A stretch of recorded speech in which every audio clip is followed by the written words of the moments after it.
Ciao! Oggi finalmente vediamo la terza via normale per salire in vetta al Monte Bianco. Un piccolo stacco musicale e iniziamo subito!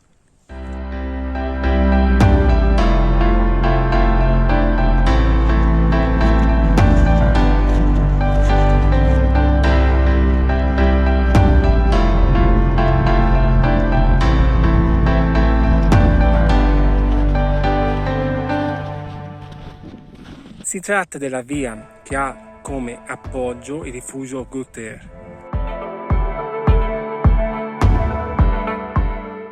E delle 4 vie normali che salgono al Monte Bianco è anche quella più facile.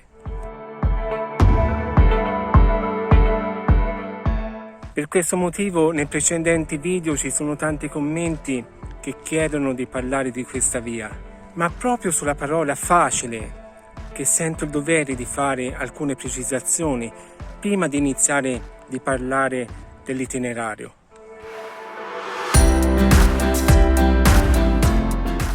Infatti, una via normale è la via più semplice per salire in vetta ad un monte, ma ciò non vuol dire che sia facile. Quindi ti do consiglio di tutto cuore, prima di fare una via normale, di andare a vedere la difficoltà. Questa via infatti è classificata poco difficile, ma sulla scala alpinistica. Questo significa che è dato per scontato l'utilizzo di attrezzatura alpinistica, imbraghi, corde, ramponi, eccetera. Come è dato per scontato che ci sia del ghiaccio, che ci siano pendenze di 45 gradi e l'attraversamento di creste esposte. Inoltre si tratta di un'escursione ad alta quota e se il tuo allenamento è una corsetta settimanale, un po' di spinning in palestra, non è sufficiente.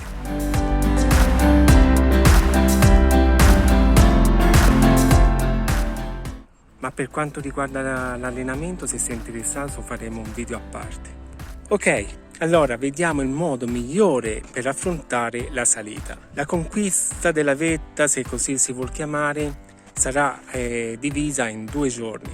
Il primo giorno salita in funivia e trenino a cremighiera da Chamonix praticamente al Nid d'Aguil.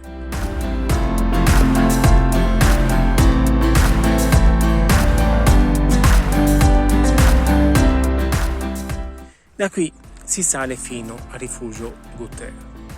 Sono un dislivello di 1500 metri e circa 5 ore di cammino. Proprio in questo tratto si concentrano le maggiori difficoltà praticamente di tutto l'itinerario. Mi riferisco all'attraversamento del Grand Couloir.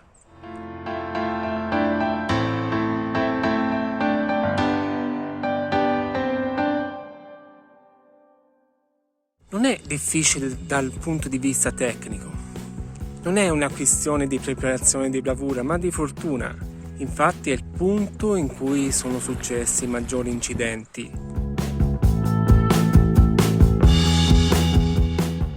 Perché è un punto in cui le pietre rotolano giù. Quindi è buona norma passare da questo punto molto prima delle 11, in modo che la temperatura non sia troppo elevata. Una buona guida in base all'orario, alla visibilità, alla temperatura, sa se si può passare con un minimo rischio. Se secondo la guida il rischio è alto, non conviene rischiare la vita per passare lì per andare in cima, dai ragazzi. Ok, dopo aver dormito a rifugio Gutter a 3800 metri, in cui sicuramente dormirete poco,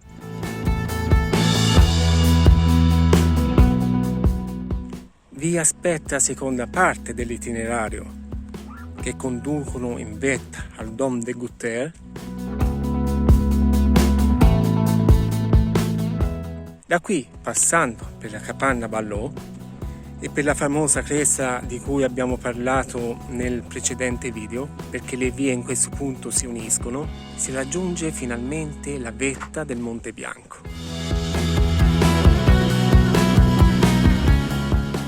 Oltre 1000 metri di dislivello in salita ad alta quota per un tempo di percorrenza di circa 9 ore.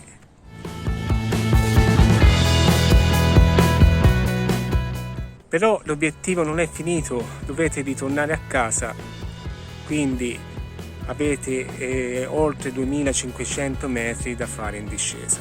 A questo punto le importantissime considerazioni finali. Ovviamente il fatto positivo è che si tratta dell'itinerario più semplice, come ho detto all'inizio, è la via più facile per raggiungere la vetta del Monte Bianco e non occorre essere degli esperti alpinisti per fare questo, se accompagnati da una guida alpina.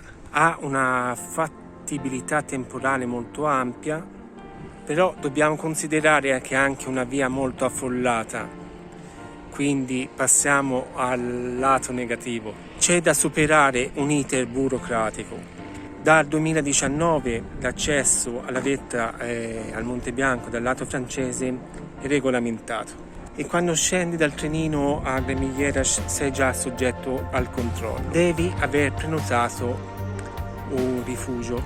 Se non hai prenotato un rifugio non puoi salire. O meglio, puoi salire se dimostri che te sei in grado di salire in velocità in giornata, ma non fare il furbo, cioè non cercare di pensare che puoi usufruire di un ricovero d'urgenza in un rifugio della serie io parto, se non ce la faccio quelli del rifugio ovviamente mi faranno dormire, no?